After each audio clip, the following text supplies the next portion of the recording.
గతంలో సీఎంగా ఉన్న ఒక ఆయన ఉన్నాడు. ఆయనకు ఒక దత్తపుత్రుడు ఉన్నాడు.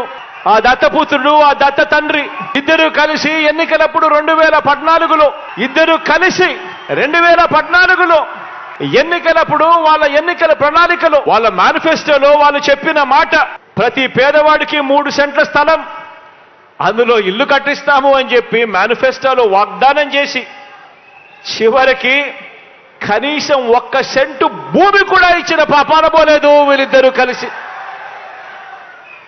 కానీ ఆనాడు మాత్రం ఆ దత్త తండ్రి అక్క చెల్లెమ్మలను పేదవాళ్లను అడ్డగోలుగా మోసం చేస్తే ఈ దత్తపుత్రుడు ప్రశ్నిస్తానన్న వ్యక్తి కనీసం ఏ ఒక్కరోజు ప్రశ్నించకపోగా కనీసం కేంద్ర ప్రభుత్వానికి ఒక లేఖ కూడా రాయలేదు. కానీ ఇదే దత్తపుత్రుడు ఇవాళ మీ బిడ్డ అక్షరాల 31 లక్షల ఇళ్ల పట్టాలు నా అక్క చెల్లెమ్మలకు ఇచ్చి అందులో 22 లక్షల ఇల్లులు ఈరోజు మీ బిడ్డ కడతా ఉంటే అక్క చెల్లెమ్మల ముఖాలలో సంతోషాన్ని చూడడానికి ప్రయత్నం చేస్తా ఉంటే కేంద్ర ప్రభుత్వానికి లేఖ రాస్తాడు ఈ దత్తపుత్రుడు. పేదలు కట్టే ఇళ్లల్లో, పేదలకు ఇచ్చే ఇంటి స్థలాలలో అవినీతి జరిగిందట అని చెప్పి రాస్తాడు ఈ పెద్ద మనిషి. పేదలకు కట్టే ఇళ్లల్లో అవినీతి జరిగిందని రాసి ఆ ఇల్లు కట్టే కార్యక్రమం కూడా ఆపించాలని దిక్కుమాలిన ఆలోచన చేయగలిగిన వ్యక్తి ఎవరైనా ఉన్నారు అనంటే అది కేవలం ఈ అన్యాయస్తులు మాత్రమే అని చెప్పి మాత్రం ఈ సందర్భంగా తెలియజేస్తా ఉన్నా. ఈరోజు అవినీతిపరుడు చంద్రబాబు అని చెప్పి సాక్షాత్తు కేంద్రానికి సంబంధించిన ఇన్కమ్ ట్యాక్స్ డిపార్ట్మెంట్, అవినీతిపరుడు చంద్రబాబు నాయుడు అని చెప్పి సాక్షాత్తు కేంద్రానికి సంబంధించిన ఈడీ, వీరిద్దరూ కూడా బాబుకు సమన్లిస్తే కోర్టులు కూడా దాన్ని నిర్ధారించి అవన్నీ కూడా పరిగణలోకి తీసుకుని ఆ చంద్రబాబును జైల్లో పెడితే జైలు దగ్గరికి వెళ్ళి ఈ దత్తపుత్రుడు ఈ దత్త తండ్రిని పరామర్శిస్తాడు.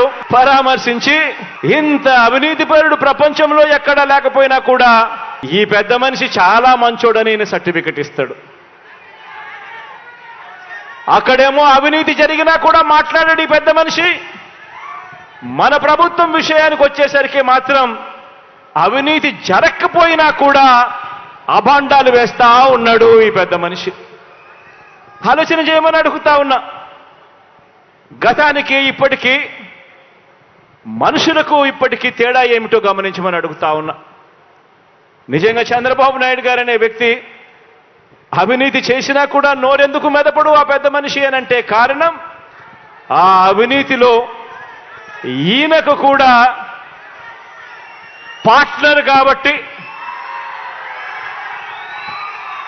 ఎవడు నోరు మెదపడు, ఎవడు మాట్లాడడు, ఈనాడు అనే దినపత్రికలో ఎవడు చూపడు, ఆంధ్రజ్యోతి అనే టీవీలో ఎప్పుడు రాదు, TV5 వాళ్ళు అసలు చెప్పరు, దత్తపుత్రుడు ప్రశ్నించడు. ఆలోచన చేయమని అడుగుతా ఉన్నా.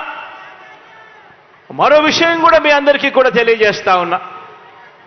గత ప్రభుత్వంలో చంద్రబాబు నొక్కిన బటన్లు ఎన్ని అని అడగండి మీరు అడుగుతా ఉన్నా. గత ప్రభుత్వంలో చంద్రబాబు నాయుడు నొక్కిన బటన్లు 0, పేదలకు ఇచ్చింది అరకొర.